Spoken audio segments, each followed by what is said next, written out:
After all I've done for you, this is how you treat me?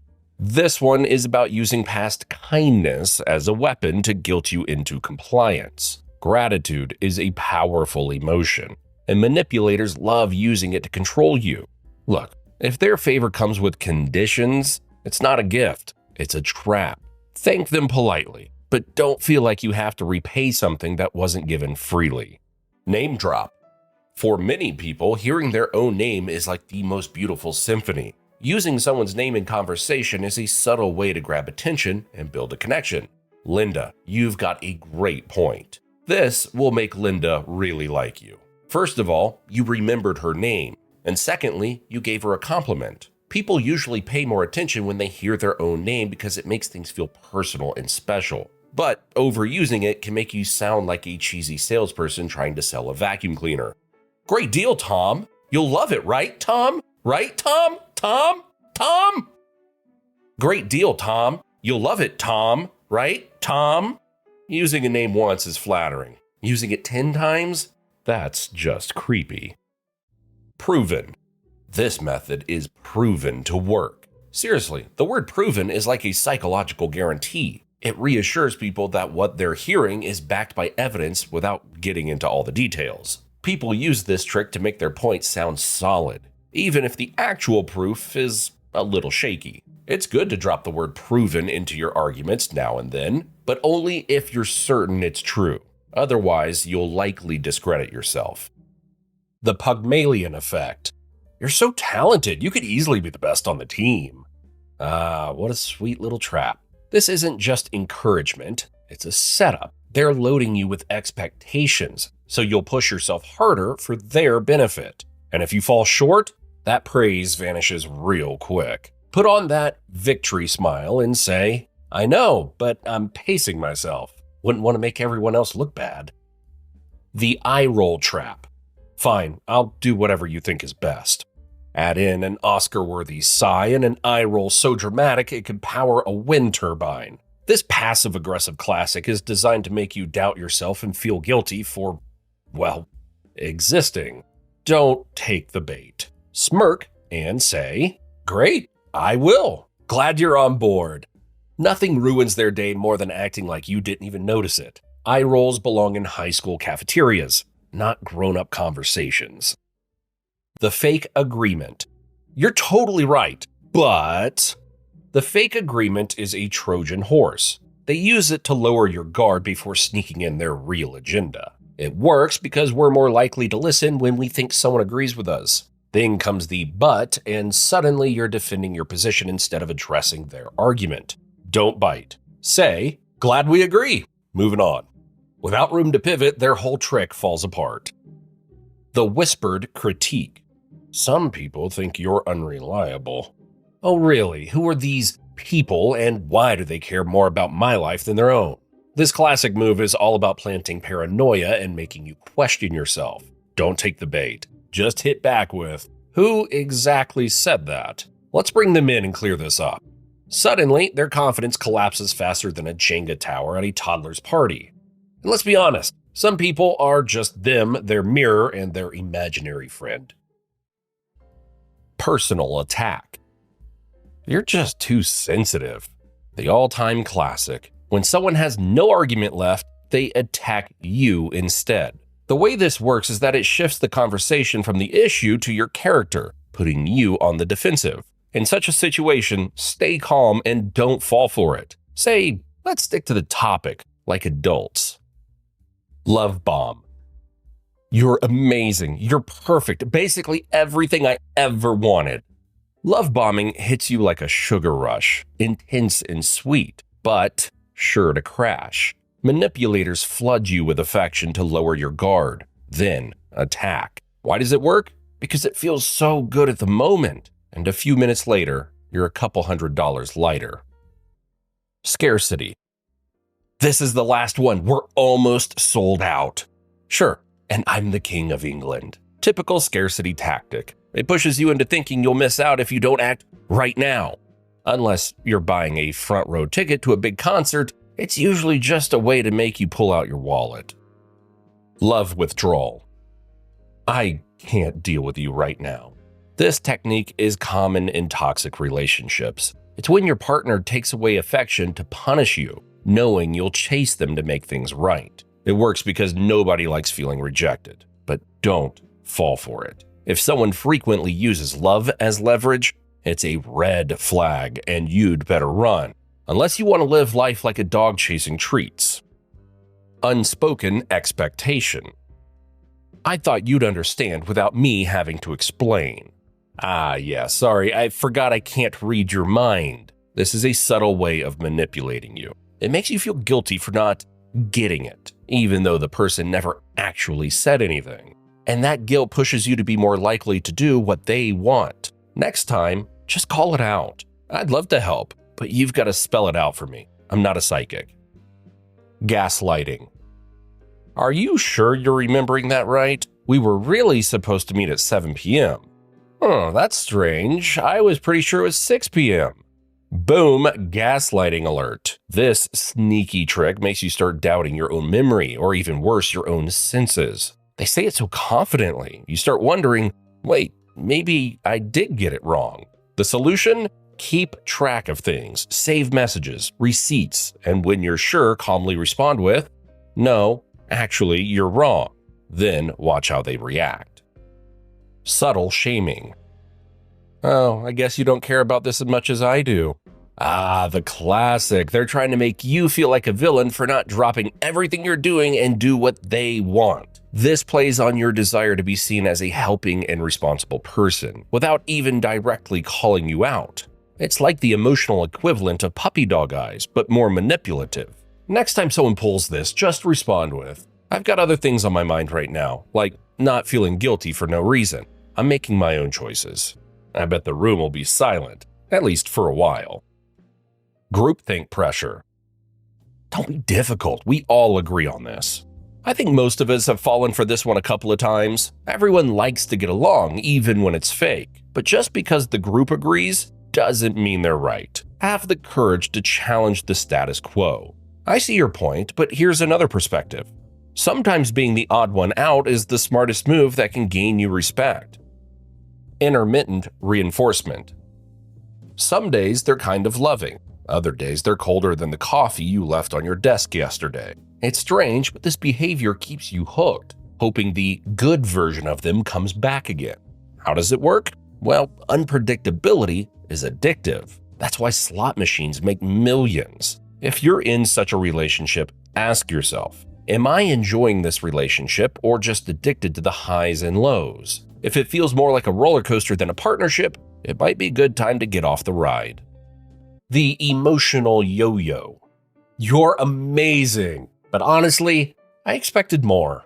The old compliment criticism combo, like giving you a cupcake, then smashing it in your face. This yo-yo behavior is designed to keep you chasing their approval. But guess what? You're not a hamster, and this isn't their little wheel. Smile and say, thanks, I love how reliable you are at being unreliable.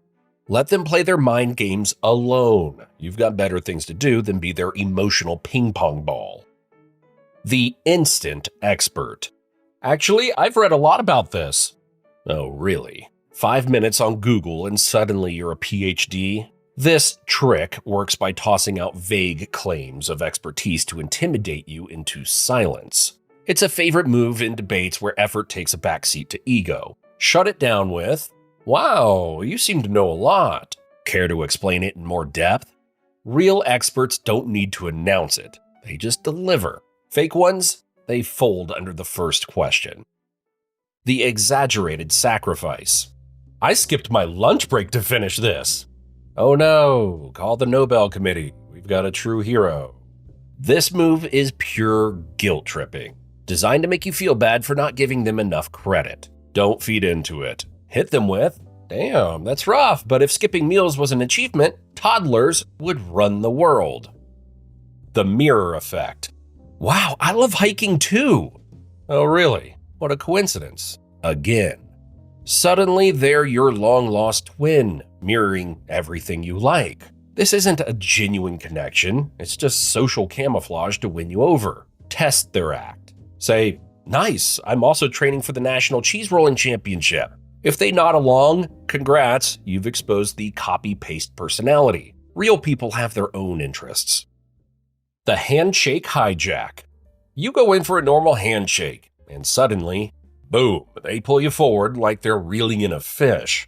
This isn't just a friendly greeting. It's a power move meant to knock you off your balance and make them look dominant. It works because the sudden force throws you off, making you feel like you need to go along with them. Turn it around, hold firm, and pull them right back, just a little further than they expect. Then casually say, "Oh wow, didn't think we were going in for a hug." Watch them rethink their choice real quick. The overused smile. A real smile fades naturally. A fake one either stays frozen like they're posing for a passport photo, or disappears so fast you'd think their face got an error message. Ever seen someone smile so hard it looked like their muscles were begging for mercy? Yeah, that's not joy, that's performance. Used by bad actors, customer service workers who left this job in their mind 6 months ago, and your cousin who only calls when they need money. The biggest red flag? When their smile shuts off mid-sentence like a light switch. Yeah, they were never happy to see you. Blink rate increase. Me? Talk behind your back? Never. Blink, blink, blink.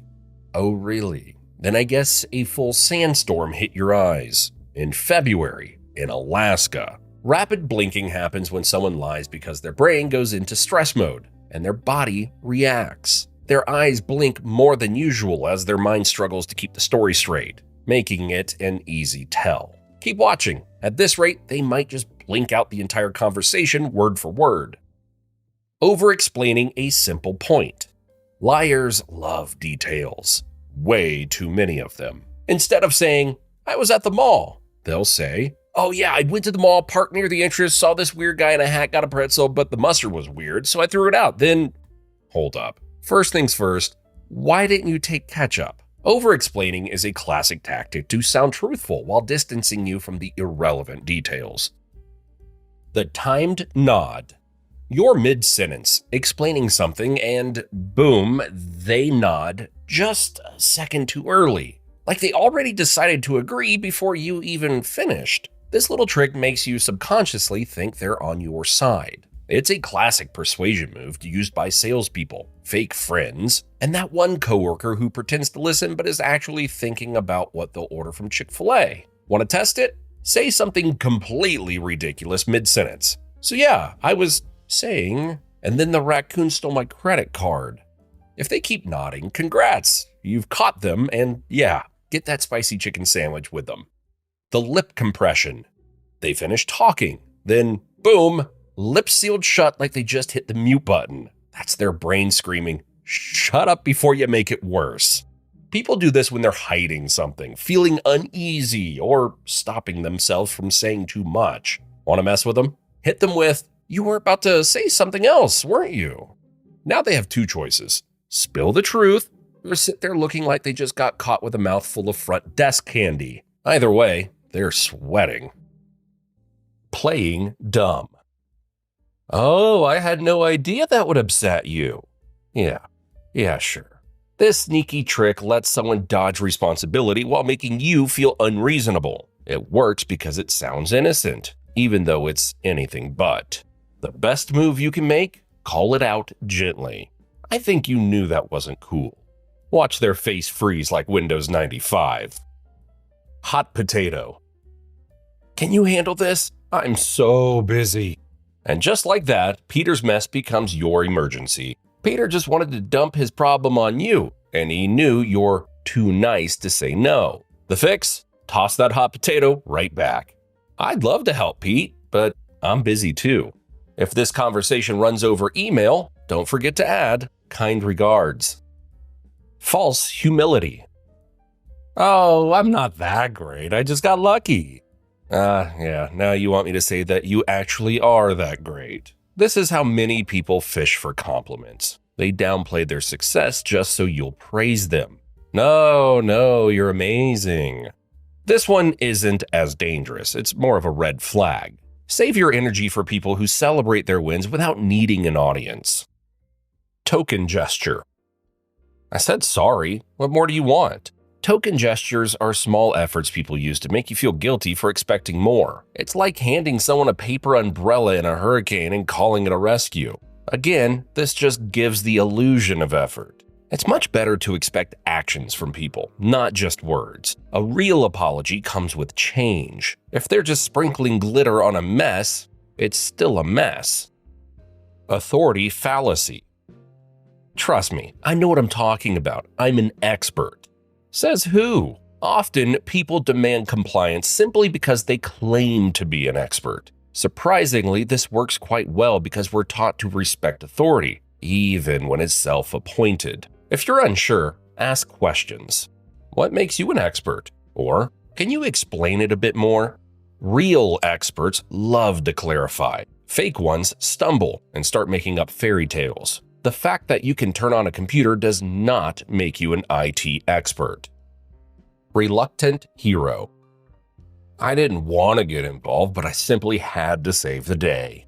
Wow, so brave, right? Not at all. Once again, someone is just fishing for praise, this time by pretending to be selfless. Sometimes these heroic stories are so well prepared that they make us feel like we owe them gratitude for their sacrifice. But if someone is constantly saving the day and making sure everyone knows about it, they're probably less of a hero and more of a PR manager for themselves. Euphemism mask. It's not a lie, it's just bending the truth a little.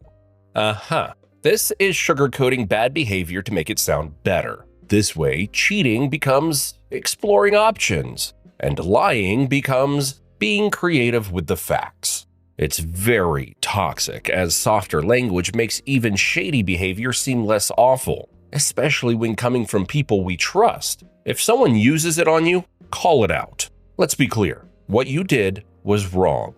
Clarity is the enemy for manipulative word games. Don't let them hide behind nice words. Emotional hijack. How could you do this to me?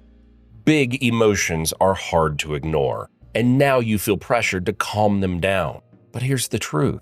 Their emotional explosion isn't your responsibility. Take a breath and let the storm pass. Let them have their tantrum. Just don't let it make your decisions for you. Everyone's doing it. Come on, everyone's going there. You don't want to be the weirdo at home, right? This is something everyone has experienced at least once. It plays on our fear of missing out and being left out. We don't want to be the odd one out, eating chips and pajamas on a Friday evening, even though we actually want just that. The thing is, if everyone's doing it, it doesn't mean it's right or fun. Ask yourself, do I actually want this? Or am I just scared to say no? Spoiler alert, the chips and PJs are usually the better choice. Reverse psychology. But you probably can't handle this. Suddenly, you're desperate to prove them wrong, and they know it. Nobody likes being underestimated. But the thing is, you're not doing it for yourself. You're just falling into their trap. Do I actually want to do this, or am I just proving a point? If it's the latter, let them win this one. You're smarter than their mind games. Fear appeal. You'll regret this forever. This tactic is manipulation gold. It bypasses your logic and goes straight to your fight or flight instinct. Fear makes you react without thinking. We don't want to make a life-ruining mistake. But in reality, 99% of the time, it's not that dramatic. Take a breath, grab a snack, and think it through. If someone is pressuring you with fear, chances are they're hiding something. Echo chamber. Everyone I told this to agrees with me. Of course they do. You only talk to people who think like you. The echo chamber effect creates an environment where only certain ideas or opinions are repeated, making them seem more legitimate or true than they really are. Repetition simply feels like truth, even when it's not. This can be used to control your thinking by isolating you from other viewpoints. Damsel in distress. I just can't do this without you. Oh, please. This technique plays on your protective instincts, making you feel responsible for jumping in and saving the day. If you want to avoid falling into that trap, simply resist the urge to rescue. Offer advice instead of taking over. If they truly need help, they'll find a way or ask a specific question. If not, they were just looking for a free ride. The clingy clasp.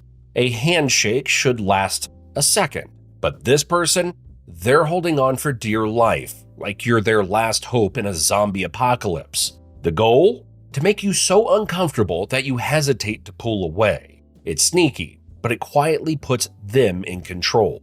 Grip even tighter and lock eyes just a bit too long. Then casually say, "You letting go first, or are we engaged now?" They either let go immediately, or congrats, you just found a partner for life. The chosen one. You're the only one that can help me. Oh, really? Out of 8 billion people, only I possess the divine wisdom to fix your mess. This move exploits your ego and guilt, making you feel like abandoning them is practically a crime. Don't fall for it. Wow, that's a lot of pressure. Good thing you're resourceful. Watch them suddenly remember all the other people they can bother instead. The half shrug. Yeah, I guess I could pay you back. One shoulder shrug. Red flag. When people fully believe what they're saying, their body language matches. A real confident statement comes with zero hesitation. But when someone shrugs one shoulder while talking, it's like their body isn't fully on board with their own words. Their mouth says yes, but their posture says, maybe not. If you see this, don't let it slide. Ask, you guess or you know? Watch them suddenly get very interested in their shoelaces. Delayed emotional reaction. Ever told someone something shocking and watched their face take a second to catch up? That's their brain calculating. Oh shoot, how should I act? A real reaction is instant. A fake one has that weird delay. You know, like when a friend gives you that same bottle for your birthday that you gave them last year. If emotions are buffering, they're probably fake. Trust your gut.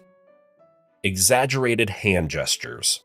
Some people talk with their hands. Others flail like they're directing airport traffic. Over-the-top hand movements are often used to distract from lies or sell an exaggerated story. Ever seen someone waving their arms around while explaining why they definitely weren't at the party you saw them at? That's probably not passion about definitely spending the night working. It's panic. Watch for this. If their story has more hand choreography than a TikTok dance, they're trying a bit too hard. Best response? Look, Tommy, maybe stop practicing your Jackie Chan moves on me and work on your lying skills.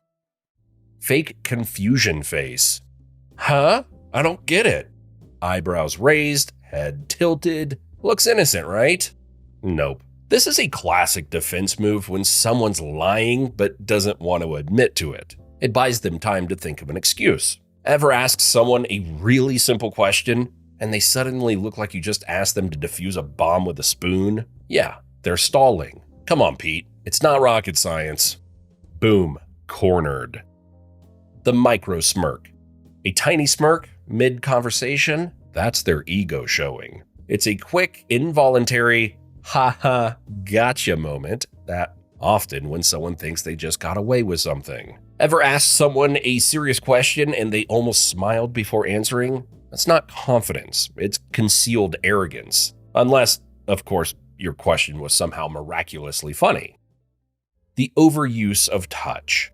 A light shoulder tap? Whatever. But if they keep touching your arm like you're a lucky charm, that's manipulation. This trick forces fake closeness, making you subconsciously trust them. Pushy coworkers, long-lost high school friends with a great business idea, and that one aunt who treats hugs like a wrestling match all love this move. Want to test them? Step back slightly. If they follow you like a heat-seeking missile, you've found a manipulator, or someone with absolutely no concept of personal space. Either way, start backing up. At this rate, they'll be in your pocket by the end of the conversation. The power pause. They say something manipulative, then pause and hold eye contact. Now you feel awkward and obligated to respond. This trick forces you to fill the silence, often making you over-explain or reveal something you didn't mean to. Ever had someone say, "So, why do you think that?" And then just stare? Yeah, that's not curiosity. that's a strategy. The best way to counter this? Do it back. Say nothing. Just stare right back like it's a Western showdown. The overcompensating eye contact. Liars know avoiding eye contact makes them look guilty, so they overcorrect way too much. Suddenly, they're staring like a psychopath trying to memorize your face for later. Normal people look away naturally, but these guys lock eyes like they're competing in a no-blink championship. Ever had someone stare so hard you started wondering if you owed them money? Yeah, that's not confidence, that's panic disguised as intensity. If someone looks at you like they're about to laser scan your thoughts, they're either lying or trying to sell you a pyramid scheme. Either way, find the exit. The phantom itch. Lying makes people physically uncomfortable. They'll rub their nose, scratch their neck, or touch their face, because stress triggers mild nerve tingles. So if someone suddenly has to scratch their face right after saying, "Trust me, I'd never lie to you," yeah, maybe don't trust them. Feet facing away. A person's feet don't lie. If someone's actually engaged in a conversation, their feet stay pointed towards you. But if their feet are aimed at the exit while they're talking, you're not having a conversation, you're holding them hostage. Next time you're at a party, check it out. If their feet are already halfway to the taxi before they even finish their sentence, do them a favor and set them free. Mirroring of trust. Ever notice someone subtly copying your posture, gestures, or speech patterns? It's not a coincidence, it's a psychological trick. Your brain loves familiarity, so when someone mirrors you, you instantly feel more connected. Used by politicians, salespeople, and anyone trying to get on your good side. Want to test it? Randomly scratch your ear or lean sideways. If they copy you, congrats, you've got yourself a human parrot. Now, have some fun. Start stretching, waving your arms, or staring dramatically into the distance. If they follow along, congrats, you just tricked someone into looking like a complete weirdo with you. Shoulder tension before a lie. Watch for the slight tensing of shoulders right before someone lies. It's like their body braces for impact. It's subtle, but it happens. Their mouth says, "Of course I didn't tell the boss about your Minesweeper competitions with Luke." But their shoulders are like, well. If you see this, just stare at them for a second. The guilt might make them crack, or at least make them super uncomfortable, which is fun too. Now, back to Minesweeper. Sudden grooming gestures. Fidgeting with their hair, adjusting their clothes, or touching their face mid-conversation. That's the brain's way of screaming, "Distract, distract, distract." Nervous people and liars do this all the time. It's like their body knows they're uncomfortable and is trying to self-soothe. If someone starts fixing their hair mid-lie, just stare at them and do nothing. Let the awkwardness eat them alive. Of course, it's important to distinguish if they're lying, or maybe just into you. Fake agreement lean in. Oh yeah, the corporate classic. They lean in, nodding like they're agreeing with you, but their words are completely neutral. Yeah, I totally get that. I mean, it's definitely an opinion. It's a manipulation tactic to make you think they're on your side, even when they're not. You really have to watch out for this because it's not that easy to notice, and it often comes from people you wouldn't expect. They win you over, then stab you in the back. Inconsistent head shakes. They say, "Yeah, of course, Susan, I'll support your idea in the meeting," but subtly shake their head no. That's a contradiction, my friend. When someone believes their own words, their body and speech sync up. But when their words are a lie, the body leaks the truth. There's not much you can do about it except know that they won't be supporting your idea in the meeting. Fake thinking face. They rub their chin, squint slightly, maybe even tap their lips. Classic fake deep thinking. This is a stalling move. They're buying time to make up a better excuse or argument. This is something I am personally using a lot when I'm getting uncomfortable. But yeah, it's easy to see through. If you also notice them getting nervous or having a shaky voice, you know something's off. Overemphasized nod. A real nod is natural. A fake nod, way too much. Oh yeah, totally, yeah, absolutely, 100%. Meanwhile, their head is bouncing like a dashboard bobblehead. This is an overcompensation move. It's often used when people want to seem more confident or agreeable than they actually are. How was the Metallica concert yesterday, Jack? I see you still got the moves. Eyebrow flash of deception. Ever noticed how quick eyebrows raise right when someone makes a claim? That's doubt. Their own doubt. It's their brain saying, wait, do I actually believe this? Before their mouth even finishes talking. This is common in fake excuses, bad poker players, and kids lying about who ate the last cookie. At this moment, if you start digging, you'll eventually make their whole story fall like a house of cards. Hiding hands when lying. Truthful people talk with their hands naturally. Liars, their hands vanish. Suddenly, they're stuffed in pockets, behind their back, under the table, anywhere but visible.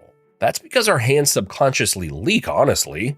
Especially if this is accompanied by other signals, you can be sure you're not getting the full story. Looking down after speaking. They just finished talking, and their eyes drop instantly. This isn't shyness, it's discomfort. It means they're hiding something, regretting what they said, or are hoping you won't question it. That's why people say, look me in the eyes and tell the truth. It works well, but try doing that with HR when they talk to you about a potential raise after 6 months. I mean, do it and then update your LinkedIn to open to work. Fake yawning to test comfort. As we all know, yawns are contagious. Some people even fake yawn just to see if you'll do it too. Why? Because if you don't, it means you're probably tense. This is a psychological trick used to test how comfortable someone is in a situation. I didn't believe this at first when I read it until it was used on me during a very tense work meeting. Unfortunately, I realized too late. Now, when anyone yawns, I yawn even harder. Twice. Just a precaution. Slow blink of arrogance. A slow, exaggerated blink can be translated as, ugh, I am too important for this.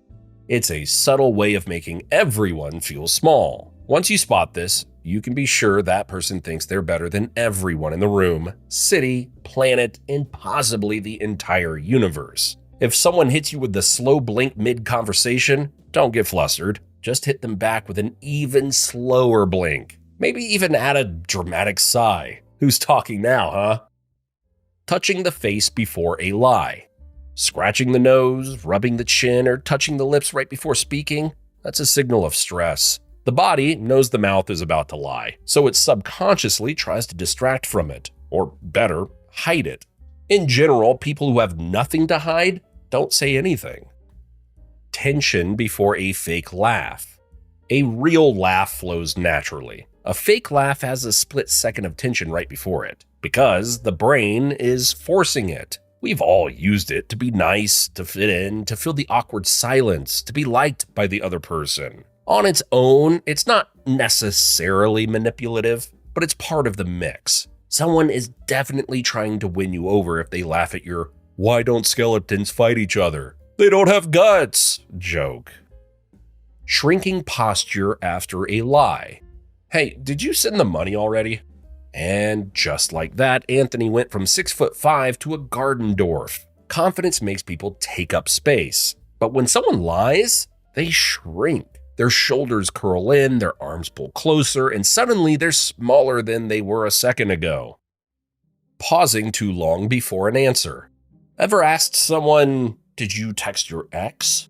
And they stare at you like they just saw the blue screen of death? Yeah, that's not confidence, that's processing time. A slight pause, normal. An awkwardly long pause before answering, that's a mental loading screen. They're constructing a lie in real time. If you see this, don't let them off easy. Just raise an eyebrow and say, "Is your brain running on Windows Vista?" The eye roll. "Hey, could you please check the Excel sheet I sent you?" "Sure." But their eyeballs almost hit the back of their head. Yeah, I guess you know what that means. A tiny eye roll before responding? That's leaked annoyance. Their words might be polite, but their face just called you an idiot. Want to call it out? Oh, that little eye roll was cute. Want to say what you actually think? Now they have two choices. Admit it or pretend they totally didn't roll their eyes. Either way, I'm grabbing some popcorn. Sudden breathing change. Ever asked someone a simple question and they inhale like they're about to deep dive into that glass of water in front of them? Yeah, that's not casual. That's their nervous system hitting the oh damn button. Right before lying, people take a big breath. Their brain knows they're about to say something sketchy, so their body gears up for impact. Just raise an eyebrow and wait. Hands clenching after a question. You ask a tough question, and suddenly they're clutching their drink like it's their last lifeline. The fists are tight, fingers digging in, just enough to make you notice. It's not casual, it's their brain panicking, trying to stop the truth from spilling out. They'll act like everything's fine, but their hands already told you everything. Tapping fingers on a surface. That sick beat they're tapping isn't just boredom. It's impatience or nervousness. If they're tapping while you talk, they want you to hurry it up. If they tap before answering, they're nervous and buying time. Slowly backing away. They're saying, no, I'm totally fine, but their feet are already halfway out the door. Yeah, their mouth is lying. Their body isn't. People step back when they're uncomfortable, trying to escape without actually running. That slow moonwalk, that's their survival instincts kicking in. You've got two options: let them go or step forward. Either way, that conversation will be remembered as very awkward. Overuse of a fake deep breath. Big sigh, dramatic exhale. Oh wow, what a burden it must be to finally tell the truth. Except they're not. This isn't relaxation, it's theatrics. The fake, all right, fine, here's what really happened routine. Yeah, they're just buying time while their brain panics for a decent excuse. Real honesty doesn't come with sound effects. If someone needs a whole breathing exercise before answering, whatever comes next is pure fiction. The shoulder touch. Don't worry, Rachel, you can trust me. And a pat on the shoulder. That casual pat on the shoulder, not so casual. It's a sneaky way to make you feel comfortable while they push their agenda. It's not a handshake, it's not a hug, so why are they even doing it? Exactly, it's a mind trick. Next time someone pulls this move, take a step back right before they make contact. Now they're stuck midair, reconsidering their life choices. The chin lift. Watch for the chin. A slight lift during a conversation, that's their ego clocking in for a shift. Confident people keep natural eye contact. But when someone needs to feel powerful, up goes the chin. It's a dominance move. A little signal that says, I'm above you and all this. The worse the insecurity, the higher the tilt. Some people are practically staring at the ceiling. The sudden posture fix. They're slouching, half melted into the chair, until they notice someone important. Suddenly they're sitting like they've got a job interview and a spine transplant at the same time. That's not confidence, that's damage control. It's the body's way of saying, wait, I need to look like I have my life together. Yeah, at least for a few minutes, right? The sudden eye rub. Stress makes people touch their faces more, and the eye rub is a big one. It's a subconscious way of blocking out what's happening. If someone does this mid-conversation, wake them up with a coffee or a slap. Choice is yours, but consequences too. The knee jitter escape plan. You're talking, and suddenly their knee starts bouncing like they're about to launch into orbit. That's nervous energy screaming, "Let me out!" This subconscious movement often happens when someone is stuck in an uncomfortable situation and desperately wants to leave. If you notice it, you're either extremely boring or they're hiding something. That is boring. Let me just lean away a bit. When you see someone lean, it can tell you a lot. Leaning in shows interest, while leaning away signals boredom or discomfort. People often use this trick to make you think they're interested in what you're saying, even when they're not. Want to use it yourself? Lean in slightly during a negotiation or an important conversation. It subconsciously tells the other person, I'm with you. Just don't lean too far or you might end up in their lap. That's a different kind of message. Quick eyebrow raise. Have you ever noticed someone's eyebrows quickly raise when they first see you? It's the body language version of saying, "Hey, good to see you." It's a quick, universal way of showing friendliness. Using it makes you instantly approachable. Just don't overdo it. Or you might look like you're trying to take off with your eyebrows as wings. Haha, funny, Matt. I know. Standing too close. We've all had that one person who gets way too close during a conversation. It's not just awkward, it's a subtle power move. Standing in your personal space makes you uncomfortable and throws off your balance. People use this to gain control in negotiations or arguments. If someone gets too close, step back slightly. It's not rude, it's reclaiming your territory. Or you could just offer them a mint and see if that solves the problem. You. This one, you really need to know.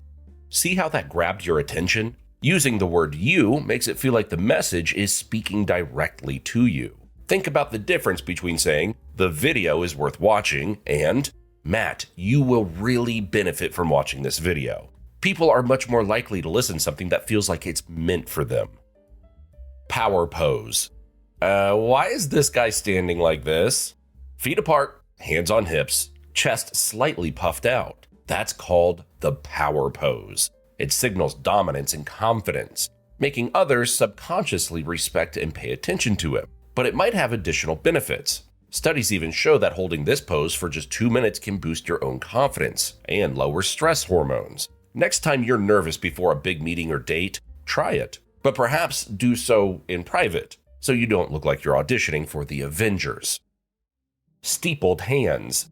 You've seen this in every dramatic meeting. Someone presses their fingertips together in a triangle with their elbows wide. This gesture clearly signals authority and confidence. It's the go-to move for CEOs, lawyers, and villains in James Bond movies when they want to show they're in charge. We naturally associate it with intelligence and control. Use this move in a meeting or during a debate. It makes it look like you have all the answers, even if you're just making it up as you go. Of course, it's even more powerful when you actually hold all the cards.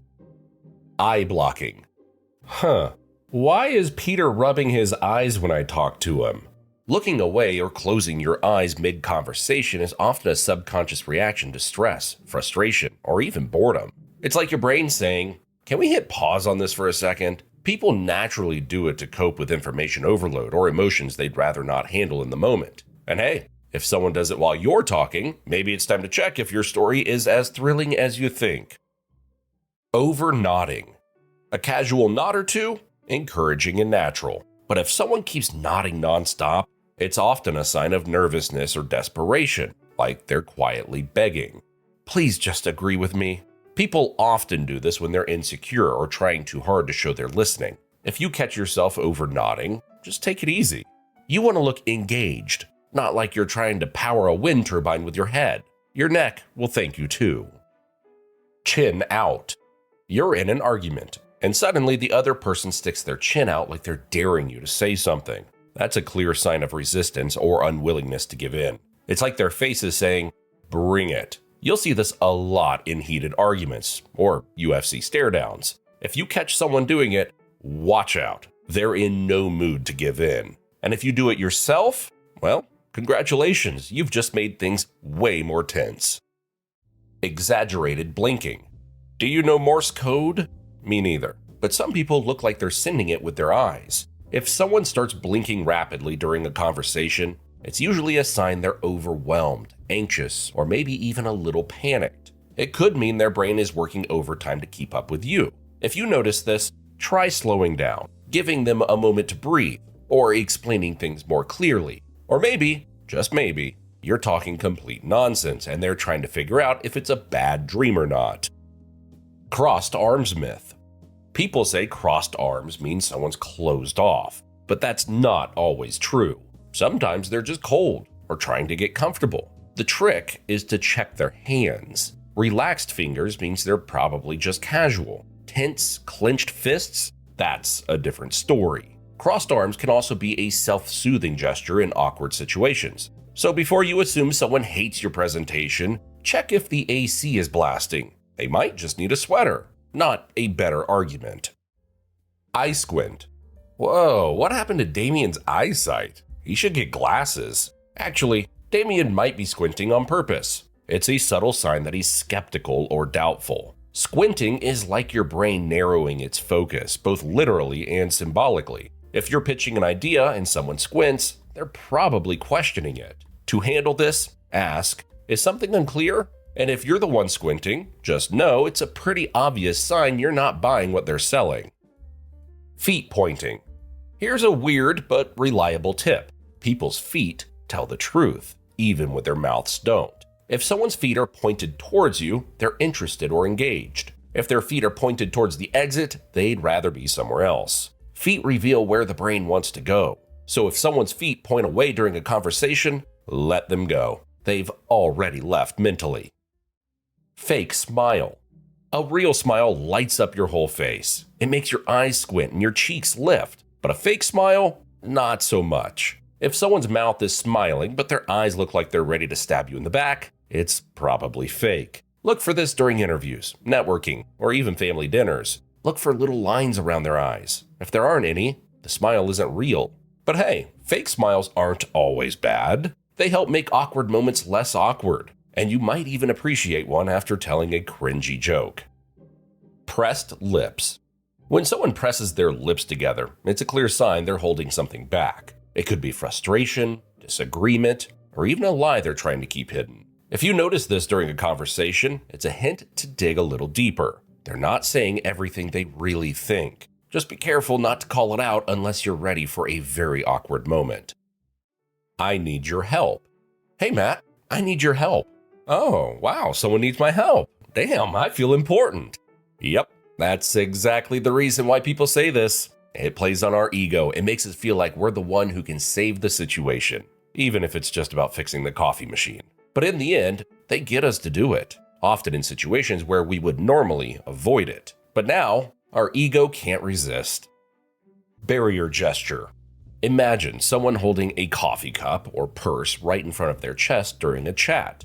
That's a barrier gesture, a subconscious way to create distance or protection. It's like their way of saying, I need some space, without saying anything. It usually means they're feeling a bit uncomfortable or not fully into the chat. If you spot this, try easing the tension with a joke or a nice compliment. Hey, maybe they think you're about to ask for their espresso. Glance and look away. Ever catch someone looking at you only to quickly glance away? Makes you wonder what's going on, right? It's usually a mix of curiosity and hesitation. This happens when someone's interested but unsure if it's okay to engage. You're basically seeing the should I or shouldn't I debate happening in their head. If you want to show you're approachable, hold their eye contact for an extra second and smile. Just don't turn it into a staring contest, unless your goal is to intimidate them for some reason. Prolonged pause. Have you ever asked someone a question and they just take a bit too long to answer? It's not always because they're thinking. Sometimes they do it on purpose to create tension. That long pause makes you uncomfortable and forces you to fill the silence, often by sharing more information than you intended. If you want to avoid falling into this trap, don't rush to fill the gap. Sit with the silence and let them feel a little awkward for once. Imagine. Hey, just imagine how life would feel with all of that money. The word imagine is very powerful. It forces you to picture something in your mind. That creates an emotional connection. And when you can picture a goal or outcome for yourself, you're way more likely to want it. So be careful next time a salesperson lets you imagine that Rolls and Florida mansion. Face touch. If someone's touching their face, especially around their mouth or chin, it can be a sign that they're nervous, uncomfortable, or maybe even hiding something. One big red flag? If they cover their mouth while saying, "Trust me, I'm telling the truth." Keep an eye out for this in serious talks or negotiations. It's often a clue that they're unsure or holding something back. Tilted head. When you see someone tilt their head during a conversation, it can mean a few things. A slight head tilt usually shows curiosity or empathy, like they're saying, "I'm listening, Matt, keep going." This simple gesture makes us seem friendly and approachable. Do it often, and you'll look like you're trying to pick up signals from aliens. Great icebreaker. Silent treatment. Oh, Emily is not texting back. She's ghosting you for days. Classic silent treatment. This tactic messes with your head, making you replay every conversation and wonder if you're the villain. Spoiler, you're probably not. The beauty of this move is that people control you while doing nothing. It works because silence is loud. It makes you uncomfortable enough to chase them. And we also hate uncertainty. Don't fall for it. If Emily is not talking, fine, move on. She can stay on mute while you live your best life. You're not a mind reader. Probably. False choice. Do you want to do the dishes tonight or tomorrow morning? Excuse me, why am I doing them at all? This tactic tricks you into choosing between two options, both of which benefit the manipulator. The way it works is that it makes you feel like you're in control, even though you're not. But look, you don't have to choose. Say, neither works for me. Let's figure out a fair plan. Or just reply with, do you want to pack your bags today or tomorrow? Just keep in mind, this doesn't work well in most situations. Microaggression. Oh, interesting choice of shoes. Such comments are like a mosquito bite. Small, but super annoying. Such sneaky, backhanded comments make you second guess yourself. The way it works so well is because it plants a tiny seed of doubt without sounding outright rude. Manipulators use this to slowly undermine your confidence. The solution? Call them out. What do you mean by that? Watch them get caught in their own trap. Guilt trap. Oh, I guess I'll just do everything myself even though I'm totally exhausted. This tactic is emotional blackmail at its finest. Manipulators know guilt makes others uncomfortable, so they use it to get you to do things. Ultimately, this is commonly used by family members. It works so well because you don't want to seem ungrateful or rude. From personal experience, it's best to confront them with, are you asking for help or are you just trying to make me feel bad? Loaded question. Why do you always mess things up? Whoa, hold up. That's a trap. Those questions are designed to make you look guilty no matter how you answer. They're powerful because they instantly put you on the defensive. Don't take the bait. Instead of arguing, call out the question itself. I don't think that's fair. Is there a specific problem you have with me? Now they have to think about specific instances you can address. Unless you really mess everything up all the time, you'll not only dodge this trap, but also win the situation. Triangulation trap. Jessica told me you were being difficult. I'm just letting you know because I care. Do you actually? This tactic involves dragging a third person into the mix, making the conflict messier and harder to fix. It's very sneaky and dangerous as it creates confusion and divides people. To avoid getting pulled into this drama, go straight to the source. Let's bring Jessica into this conversation and clarify. Manipulators hate when their tactics are exposed, so this move usually sends them into panic mode. Bonus points if you do this with a nice smile. Foot in the door. Hey, can you help me real quick? Harmless, right? But then, real quick turns into an all-day project, and suddenly you're doing Oliver's taxes. This trick works because once you say yes to something small, it feels awkward to say no to the next thing. Want to avoid this? Just ask, what exactly do you need help with? If they start stumbling over their words, you've caught them. Politely decline and enjoy your Saturday. You owe me. Ever had someone do you a tiny favor like handing you a napkin and then act like you owe them your kidney? Some people do something small for you and then use it as a golden ticket to ask for much more later. Why does it work? Because we hate feeling like we're in debt. But let's be real. Lending you a pencil does not mean you need to babysit their 6 kids. Next time someone pulls this, think, does the favor match the ask? If not, kindly remind them the world doesn't run on monopoly rules. Black and white.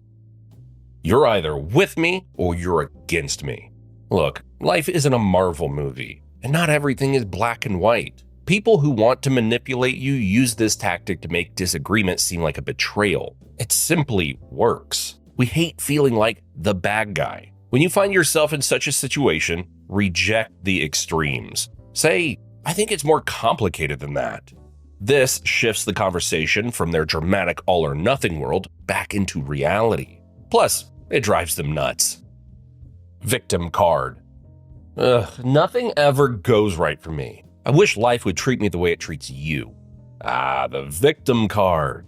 People put themselves in a constant state of poor me, which taps into your empathy, making you feel like you just have to help. However, more often than not, they've either created their own problems or made them way worse, turning their life into drama. They rely on you wanting to fix things for them, even when they're perfectly capable of handling it themselves. So ask yourself, am I really helping, or am I just contributing to their victim mentality? Sometimes letting people face their own mess is the kindest thing you can do. Information overload. Let me explain, but first, here's the backstory from 1987. Looks innocent? Well, the goal here is to drown you in details so you lose sight of the main issue. It's like trying to find a needle in a haystack, and they're the ones throwing more hay on top. It's really sneaky, as it's difficult to spot and very powerful. The confusion eventually makes you give up and just agree. The fix? Politely cut them off. Can we skip to the important part? If they keep delaying it, just say you don't have time for this and leave. To learn the most powerful manipulation tricks, watch the video you now see on the screen. My name is Matt, and I thank you for watching.